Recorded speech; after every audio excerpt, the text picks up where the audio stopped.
या अल्लाह तेरे सिवा और कोई भी रास्ता नहीं है मेरे पास, या अल्लाह तेरे सिवा और कोई भी रास्ता नहीं है मेरे पास, ना मेरे पास इतना वसीयत है, ना वजूहत है, जो भी कर सकता है तू ही कर सकता है, तेरे अलावा कोई है ही नहीं मेरा। क्योंकि मुझसे भी ये लोग पूछते रहते हैं कि हैदर अली भारत कब जाएगा। तो कुछ लोग कहते हैं कि बीजेपी और दीगर जो लोग हैं वो हैदर अली को वीजा नहीं देंगे। तो मैं यहाँ पे भी बता दूं कि हैदर अली नेपाल जा सकता है, नेपाल जाके भी अपना काम कर सकता है और नेपाल के जरिए भारत जा सकता है। लेकिन जहां तक मेरी असेसमेंट है, हैदर अली को वीजा देने से कोई भी इनकार नहीं कर सकता, क्योंकि उसके बच्चे वहां पे मौजूद कोई हैं। नहीं कर जी। सकता। और उसका एक लीगल रीजन है, उसको वीजा मिलेगा और 100% मिलेगा और उसके वकील को भी मिलेगा। और ये बात मैं आपकी बिल्कुल एग्री करता हूँ कि भारत के लोग आपको बहुत ज्यादा वहां पे सपोर्ट करेंगे। और जिस तरह से अभी ये एपी सिंह का सारा ड्रामा एक्सपोज हुआ, मैं इस टॉपिक पे एपी सिंह के हवाले से मेरे लिए इतनी अहमियत नहीं रखता, मैं उस पर इतनी बात नहीं करना चाह रहा था। आपने देखा कि वो तो एक फजूल किस्म का इंसान है, चाहे किसी को मेरी बात बुरी लगे, लेकिन जो है हक की बात है वो तो हमने करनी है। आप देखें कि निर्भया केस एक रेप केस था। उस केस में बच्ची के साथ 4 लड़कों ने गाड़ी में ज्यादती किया, रेप किया, और उसके बाद उसको वो बड़ी क्रिटिकल कंडीशन में हॉस्पिटल में रही। इस शख्स ने 4 घंटे वहां पे उनकी जो फांसी की सजा थी उसको रुकवाए रखा, और वहां पे जाके इसने लड़की के खिलाफ जो है वो बातें की। तो भारत में इसका कोई किरदार अच्छा नहीं है। और आपने जो बात की, हम भारत की आपकी मौजूदगी में तमाम बार कौंसल से, तमाम अदालतों से, तमाम वकला से इस बात का मुतालबा करते हैं कि ये जो इसने बयानात दिए हैं किसी दूसरे मुल्क के बारे में, जिस तरह से उस खातून के साथ इसका एक रिएक्ट है जो कि इसने दफ्तर ही उसका अपना घर बनाया हुआ है, इसकी मजम्मत करें। और इसकी मजम्मत करें कि इसको थोड़ा होना चाहिए कि किसी मुल्क के बारे में आप इस तरह से ना करें। हमने कभी भी किसी मजहब के बारे में या किसी मुल्क के झंडे के बारे में तौहीन नहीं की। तमाम झंडों का एहतराम होता है। लेकिन ये एक अजीब इंसान है, जैसे कि सीमा हैदर कहती है कि वो जब पाकिस्तान थी वो तो पिछले 2 साल से हिंदू थी, और आप और 3 और 4 साल आप तो चक्कर ही नहीं लगाते थे और आपका कोई बच्चों से राब्ता ही नहीं था। इस हद में किस हद तक, कहाँ तक सच्चाई है इस बात में? सर ये हिंदू नहीं थी, ये रमजान जो गुजर गया, सीमा से पूछो आपने रोजे रखे, नमाज पढ़ता था, बिल्कुल वो पढ़ रहा था, रोजे रख रहा था। अभी एक वो एक ड्रामा रचा रहा है ताकि मुझे इधर का राज मिला जाए, ये बेबुनियाद बातें करके लोगों को बेवकूफ बना रहा है। बाकी रही सवाल, तो बिल्कुल मुझे 3 साल 4 माह हुए तो मैं सऊदी अरबिया में आया हूँ। ये वो सच कह रहा है कि जो बात है, मैं मेहनत और मजदूरी, 3 बच्चे हुए थे, फरा प्रेजेंट था, 2 महीना बाकी था, तो मैं रक्षा ऑटो रक्षा चलाता था और साथ साथ में मार्बल टाइल का काम करता था कराची में। तो यही आखिर देखो, मैं किराए पे घर पे रह रहा था, 3 बच्चे हो चुके थे, चौथा आने वाला है, एक बाप क्या सोचे। तो गुर्बत भी था, इंसान मजदूर बंदा। मैंने सोचा अगर 2 रुपया होकर बाहर जाऊं, बच्चों के लिए अच्छा कमाएं, घर लें, कम से कम सर पे छत तो होना चाहिए, फिर रिज़्क तो अल्लाह देगा इंशाल्लाह। हाँ, बिल्कुल। यही फैसला लिया है, इसी वजह से सऊदी अरबिया में आया, मेहनत की, कहीं से कहीं दिन देखना पड़ा, सख्त हार्ड। आपको पता है जो बाहर जाता है तो वो मुश्किलों में ही वक्त गुजरता है ज्यादा, जब नया है कहाँ वो जाए। बिल्कुल सही बात है, मैं 100% आपकी बात से एग्री करता हूँ। और मेरे बहुत से जानने वाले लोग सऊदी अरब में, हमें पता है कि सऊदी अरब का तरीकाकार क्या है।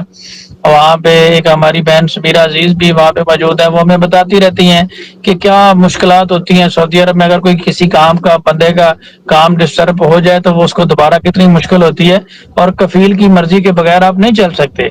बड़ा मुश्किल है आपको वहाँ पे मैनेज करना। ये बिल्कुल आपकी बात मैं बिल्कुल इससे इत्तेफाक करता हूँ। आपको क्या लगता है कि सीमा को ट्रैप किया गया है, या सीमा जानबूझ के ड्रामा कर रही है, या इसका ज़हनी तवाज़ुन का कोई मसला है? आप इस केस को किस नजरिए से देखते हैं अपनी सोच के मुताबिक? सर मुझे समझ में नहीं आ रहा है कि सीमा का इतना जल्दी बदलाव आना, लैंग्वेज चेंज करना, अभी उधर जाके इतनी बातें जो कर रहा है वो तो है ही नहीं। इसको कौन करवा रहा है? ये तो लोगों को पता है। अभी उनके पीछे वकील साहब हैं, उनको समझा रहे हैं, रात को खुफिया मुलाकातें कर रहे हैं, उनको पढ़ाया जा रहा है, उनको समझाया जा रहा है, तो उसको ऐसी ऐसी बातें बताए जा रहे हैं कि आप ऐसा बोलो, ऐसा नहीं बोलो। बिल्कुल प्रॉपर तरीके से एक उनको सबक दिया जाता है, कल आपको इस बारे में बात करना है, परसों जब ये दिन आने वाला है आपको इस मौजू पे बात करना है। वो भले कुछ भी करें, तो कुछ भी ड्रामा रचे, सीमा जो है ना, कभी भी मेरे से मेरे बच्चे जुदा नहीं कर सकता। अगर ये लीगल तरीके से जाता तो शायद मैं इसका पीछा नहीं करता।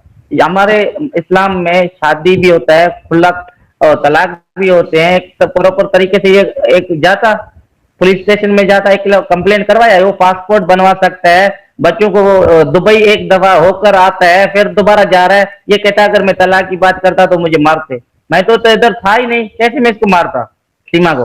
उसको ये सवाल बिल्कुल। मीडिया आज तक नहीं कर रहा है कि जी, जी, बिल्कुल आप करें बात। बिल्कुल, ये बात तो हमने पहले भी आपसे आपकी गैर मौजूदगी में भी की है कि वो कहती है कि ये तशद्दुद किया है, ये तो एक बड़ी मज़ाकिया बात है कि आप तो पिछले 3 साल से पाकिस्तान है ही नहीं, तो तशद्दुद कैसे हो गया? जी। हाँ, ये आप इसकी बातें देखो, कभी बोलते हैं हैदर के बच्चे नहीं है, हैदर को बच्चे पहचानेंगे नहीं।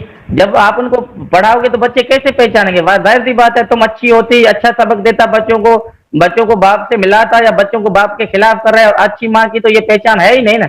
अभी आपके ऊपर हम क्या एतमाद करें?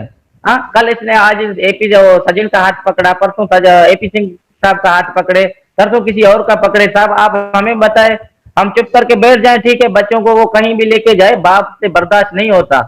कि वो अच्छी होती तो शायद मैं चुप करके बैठता कि ठीक है माँ के साथ है। माँ है ही नहीं, पहले तो माँ का हक उसने खो चुका है। मेरे बच्चे जलील और ख्वार इसके पीछे होते जाए, ये अपनी मतलब की बातें कर रहे हैं। आज इसका हाथ पकड़ा, परसों किसी और का पकड़े, तरसों किसी और का पकड़े। यार मेरे बच्चे मासूम है, 3 बच्चियां, एक बेटा है, खुदा का खौफ करे। लोगों को तमाम आपके चैनल से हमें देख रहे हैं, हमारा सपोर्ट करें। मेरे बच्चे मेरे हैं, लक्के जिगर हैं। आप मेरे खुद में बहुत परेशान हूँ, यकीन मानो सर कि क्यों ऐसा कर रहा है कि वो तो कुछ भी करने के लिए कर सकता है सीमा। कल मेरे बच्चों को, मुझे अभी खौफ होने लगा है कि मेरे बच्चों के साथ पता नहीं क्या है, वो ज्यादती करें या उनको तशद्दुद किया जाए। कि हैदर, उनको खौफ भी बैठ गया कि ये हैदर आ रहा है इधर। तो मुझे बहुत अभी मेरा दिल घबरा रहा है कि ये कहीं भी हद तक जा सकता है, मेरे बच्चों को नुकसान भी दे सकता है ये। मैं भारत गवर्नमेंट को कहता हूँ, आप प्लीज इनको पुलिस कस्टडी में रखा जाए या बच्चों को इनसे अलग किया जाए। ये अच्छी माँ है नहीं, दोनों मुल्कों के लिए ये नुकसानकार है ना।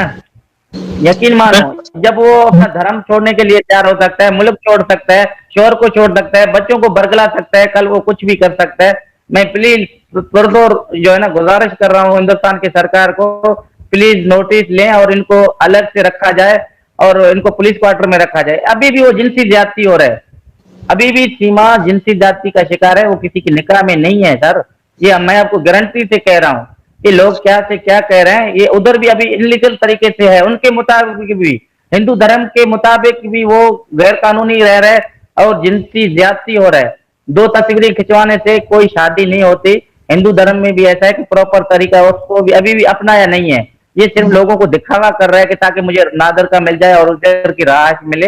राहत तो मिलेगी नहीं, कभी भी नहीं मिलेगी। तो ये सिर्फ मेरे बच्चों को ख्वार और दलील करवाना चाह रहे हैं। प्लीज मैं आपके चैनल सबको रिक्वेस्ट कर रहा हूँ कि इनको पुलिस क्वार्टर में रखा जाए और सजन को भी सख्त से सख्त सजा दी जाए। उन्होंने ऐसा हरकत करके 4 बच्चों की माँ को अपने पास रखना, ये बोलता है लैला और मजनू, हीर रांझा, ऐसी मिसालें देके जो उनको कह रहे हैं, ये बहुत गलत है। यकीन मानो सर, ऐसा ही है। लैला मजनू और हीर रांझा या ये किस्से ऐसे नहीं थे, ये लोगों को बदनाम कर रहे हैं। बिल्कुल सही बात है। और देखें, ये वकील का काम नहीं होता कि लैला मजनू और हीर रांझा की मिसालें दे, उसने तो कानूनी बातें करनी होती हैं। कानून तो इसके पास है ही कोई नहीं। कानून तो ये है कि अगर कोई बंदा गैर कानूनी तौर पे दाखिल होता है तो हम बताते हैं कानून क्या होता है। 2 साल से लेकर 8 साल उसकी सजा है।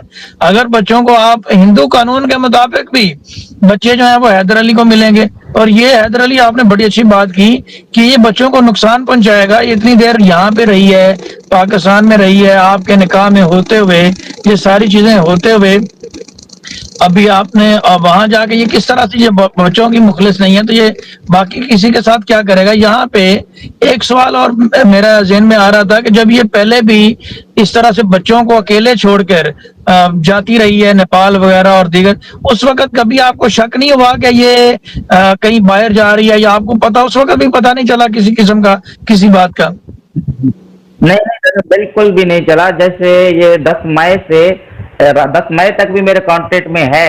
लोकल कॉल पे ये इमरान खान को गिरफ्तार किया गया था, सिंगल ड्रॉप हो गए थे, नेटवर्क चला गया था, आपको पता है कि नहीं।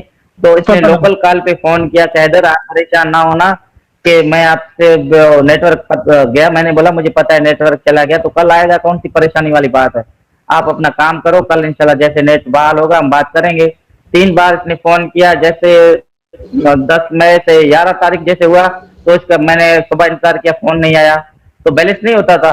तो मेरा नेट पैकेज था, मैंने सुबह से उन्होंने सोचा कॉल नहीं किया, 3 बजे तक मैंने वेट किया, फिर मैंने दोस्त को कॉल किया, यार बच्चों से बात नहीं हुई, आप एक कार्ड भेजो। तो मैंने लोड किया तो नंबर भी बंद जा रहा था, फिर परेशानी बढ़ गई कि कल राब्ता था, आज नहीं हो रहा है। फिर मैंने अपने साले का नंबर लगाया, मैंने बोला आसिफ किधर हो, बोलते कोर्ट बंगले से मैं कराची आ रहा हूँ कि कल आपसे बातों से बात करूंगा, क्या परेशानी है। कल तो हमारे से भी बात हुई, मैंने बोला कल तो मेरे से भी हुई, आज के दिन सुबह जैसे ही मैं पहुंचूंगा आपसे बात कराऊंगा। जैसे ये सुबह आया, घर को ताला लगा हुआ था, मालिक मकानों से पता चला, इन्हें खटखटा कि सीमा किधर है, बोलते सीमा कल 12 बजे इधर से सामान लेकर, बोलता है मैं खैरपुर जा रहा हूँ। पैसे जो इसने घर बेचा था बोलता है वो भी लेकर गया, 10,000 कस्ती से कम पड़ रहा था, उनसे भी इसने झगड़ा करके पैसे लिया कि मैं घर लेने के लिए जा रहा हूँ, आप मेरे पैसे पूरे दो। 10,000 के कम पड़ रहे थे, उन्होंने बोला खर्च हो गए, तो उन्होंने इसको भी माफ नहीं किया, बोलता है नहीं पैसा दो, मैं जा रहा हूँ, मुझे 20 से 25 दिन लगेगा, मैं वापस आऊंगा। तो आप लोगों के पास आया, आसिफ ने बोला इधर तो नहीं आया खैरपुर में, मेरे को फोन किया इधर आपको, मैंने बोला मैं तो खुद ढूंढ रहा हूँ, ये कहाँ गया। कि बिल्कुल फिर देखे इंसान है, बच्चे भी जाते हैं, शक भी बढ़ता है, हमें कोई बाहर नहीं था। मैंने बोला किसी डकैत के हाथ में आया होगा, किसी ने इसको बरगलाया होगा, सारे लेके गया। मैं पाकिस्तान में इनको बहुत ढूंढा सर, हकीकत बात है कि कहीं कहीं से मैंने जांच करवाया, फिर मैंने मोबाइल का जो है कोड एमआई कोड होता है, उनके लिए मैंने बहुत कोशिश की कि मोबाइल इसने नया लिया था पठान से, उनसे मैंने एमआई कोड मंगवाया, जांच किया कि उन्होंने बोला कि ये पाकिस्तान में नहीं बता रहा लोकेशन, कि हम यही सोच रहे थे कहीं ये डकैतों के हाथ में आ गया, किसी को इसने बरगलाया, पैसे भी लेके गया, बच्चों को भी लेके गया। मैं बहुत परेशान था। फिर मैंने अब्बू को फोन किया, दूसरे दिन अब्बू आया, एक एनसी रिपोर्ट दर्ज करा, हमें पता ही नहीं है कि किसी का नाम पे ले, हमने एक नाम मालूमात रजिस्ट्री करवाया कि बच्चे घर से गायब हैं, पता नहीं है, ऐसे ही हमने लिखवाया, हमें तो कोई कंफर्म था नहीं कहाँ चला गया।